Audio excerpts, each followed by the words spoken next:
what went on with that 60-yarder at the combine? Was that something that you wanted to do? Did they ask you to do that? Kind of how did that all play out? Yeah, so at the combine, it was they divided us up into two teams, and it was like it was a game basically, and every kick was a point. So we kept track of it, and at the end there, I think we were up by 1 point, and then the guy who was running it, he said, let's pick one guy from each team and kick from 60, and this kick will be worth 2 points. So the other team picked their guy, he made it. So then we were down 1 point, and then the coach on my team picked me to do it and made it to win the competition. So it was cool.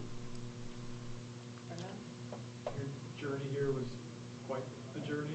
I guess as you reflect back on ups, on downs, I guess, what are you most proud of? I think really just in the team aspect of it, just winning that ACC championship in 23. It was definitely something we had talked about my freshman year in 2019. So doing that was really special. That 23 year was great. Jordan? The process for special teamers is different than other position players because most teams only take one or two guys. Can you talk about the competition both to get drafted but then also to make a team out of the camp as well? Yeah, I think it differs year to year, the number of kickers that get drafted. Definitely depends on team needs, and some years there's one guy, some years there's three guys that got drafted. That's how it was last year. There was three, so it just depends on the year, and it's really competitive. I mean, the competition at the Combine, we had 8 guys there and 4 from the IPP, and they're all talented, really talented guys. So I think this kicker class is pretty strong, but yeah, it's going to be interesting to see what happens. I think I'm the best in the class for sure, and hoping that I've proved that at the Combine, and I can prove it again tomorrow. Chris?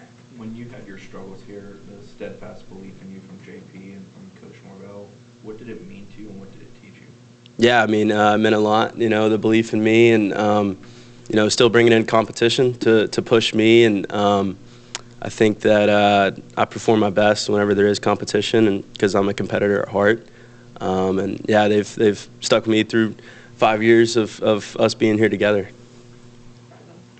When you've spoken with NFL teams about the struggles you had early in your career and the way you responded, like what kind of feedback have you gotten about that specific part of your process?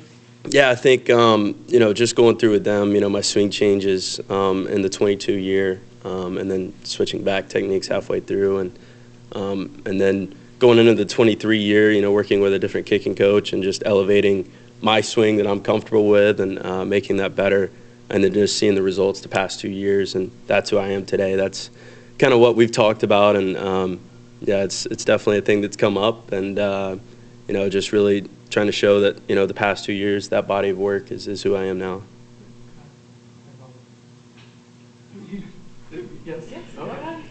On the kicking, on the swing change, I know we've talked about it before, like that you did go through a change with it. I guess why in 22 did you change? Like, what was the methodology at the time? Yeah, so in the 21 year, I think I was just under 80%, so not a great year, but not a terrible year. And I was looking for ways to be more accurate and looking for ways to limit variables, I guess you could say. And so just talking with other guys in the league, kicking coaches that I was working with at the time, they recommended that I change my approach to a two-step, and never really got comfortable with it. And fall camp came and still wasn't comfortable with it. And I'm like, just got to stick with it. Started 4 for 9. I'm like, I gotta throw it out the window at this point.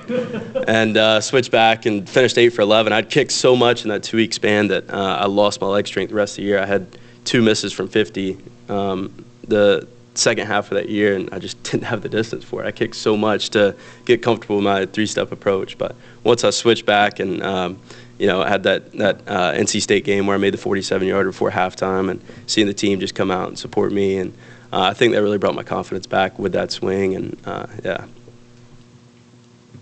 How is it having a guy like Alex Mastromano?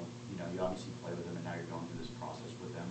How is it, having a guy like that alongside you can go through this process with? Yeah, it's been great. Just his mindset that he brings out, obviously during practice and games throughout my career here in college. It's just been great. He's a little bit older guy, has a little bit more wisdom that he's brought to the specialist room over the years, and just seeing his development over the years as well has been great. And obviously having him at the combine as my holder was great. You know, just that comfort level of him out there, and it was really cool for us to experience that together. And you know, he was able to punt at the combine as well, and did a really good job. So it was cool to watch.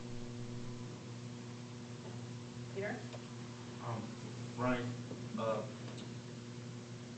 you kind of specified it before that the ACC championship was one of your proudest moments, but is there like a specific kick or a specific play that you feel like you really feel good about it, especially last year where you were, what, 10 for 10? Yeah, no, I think, 13 for 13. I think that 59-yarder in Ireland was, I'm just joking. I think that 59-yarder in Ireland was definitely a big moment before halftime. Just for Coach Norvell to send me out there to give me a shot at. You know, he believed in me that I could make it, and I did. And then, honestly, the 56-yarder against UNC last year, that was my best hit ball. I mean, obviously the 59 was a great hit too, but the 56, I mean, it felt so good coming off. I think it was definitely good from at least like 62. Like it felt great. Ira? It seems like there's a generation of FSU fans who don't know any other kicker besides you here so long. Yeah. What do you think Jake's going to be able to do in that role, and what did you see from him just last year? Yeah, I think I'm super excited just to watch him. I mean, you know, coming out of high school, he's obviously a highly touted kicker, and his leg strength is incredible.